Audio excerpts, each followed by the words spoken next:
আমার আদরের ছোট বোনটা বারিন্দায় বসে কান্না করতেছে।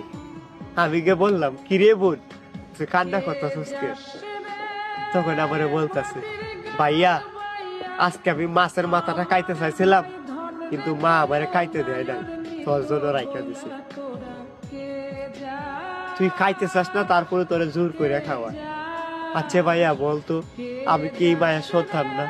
তুই কি আমার আপন ভাই না? তাহলে কে না আমার সাথে এরকম ব্যবহার করে?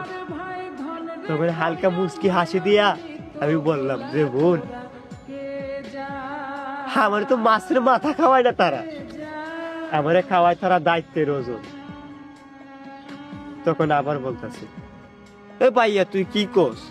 তোর জন্য রাখছে মাছের মাথা, আর তুই বলতেছিস যে তোর জন্য রাখছে দায়িত্বের ওজন। বিষয়টা কি তো কুইলা কত? আমি বললাম যে, বোন, আমারে মাছের মাথা, মুরগির লেগ পিস, ভালো ভালো খাবার কেন খাওয়াই জানোস? এইটা মধ্যে তাদের স্বাদ তো আছে, স্বাদের লেগে খাওয়া। আমারে ভালো ভালো জিনিসগুলা খাওয়ায়, আমার শরীর স্বাস্থ্য যেন সুস্থ থাকে, আমি যেন বেশি বেশি করে কাজ কাম করতে পারি, আমি যেন সংসারের দায়িত্বটা ভালো করে পালন করতে পারি, তো ওদের চাহিদা যেন আমি ভালো করে পূরণ করতে পারি। এর জন্য তারা আমারে মাছের মাথাটা খাইতে দিই। এই মাছের মাথার ভিতরে লুকিয়ে থাকে হাজারো স্বার্থ। হাত ধরে যে মাছের পিসটা খাইতে দেয় না, এটা আমাদের বিন্দু পরিমাণে স্বার্থ। তোকে একদম স্বার্থ ছাড়া খাও। যা পাগলি ঠান্ডা করিস না, আজকে মাছের মাথাটা তুই খাই, আর আমি খাইতাম। তবে আমি যে তোরে মাছের মাথাটা দিতেছি, এটার মধ্যে বিন্দু পরিমাণ স্বার্থ। একজন ভাই তার বোনকে দিতেছে। জানিস বোন, এই দুনিয়াতে পুরুষকে কেউ ভালোবাসে না স্বার্থ ছাড়া।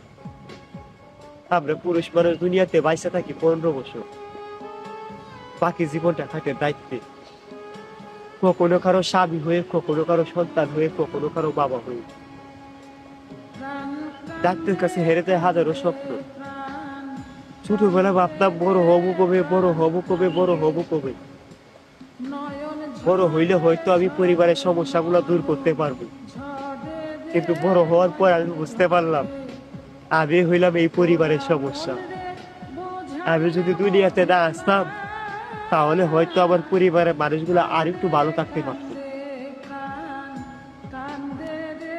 এই দুনিয়াতে খারাপ সময় পুরুষের পাশে থেকে মাথায় হাত বুলিয়ে সান্ত্বনা দিতে আমি একমাত্র সিনেমাতেই দেখেছি, বাস্তবে কোথাও দেখতে পাইনি।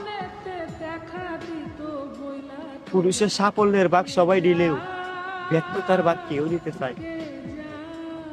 আমি পুরুষ মানুষ হয়ে জন্ম নিয়ে আজন্মের পাপ করছি।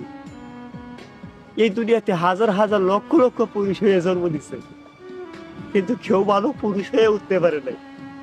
এই যে পুরুষের সাফল্যের ভাগ সবাই নিলেও ব্যর্থতার ভাগ কেউ নিতে চায় না।